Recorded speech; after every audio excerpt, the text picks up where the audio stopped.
Lengeri higher secondary.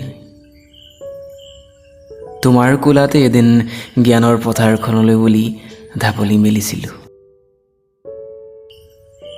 আৰু চাৰিওফালে গঢ়ি উঠিছিল আমি কৰা এক হুলস্থুল পৰিৱেশ।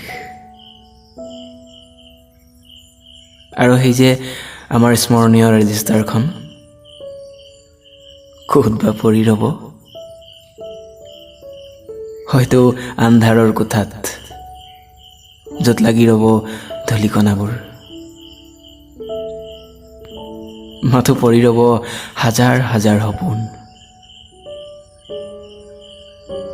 সকলো ক্ষণতে আছিল মাথো উৎকণ্ঠা, ছাৰ বাইদেউৰ তিতা মিঠা কথা।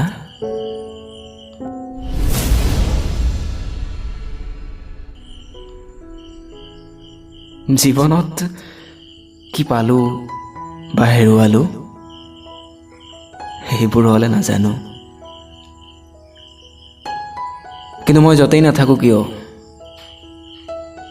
মই তোমাৰ, তুমি মোৰ হৈ বান্ধ খাই থাকিম এবুকু মৰম লৈ জীৱনৰ এনাজৰীত।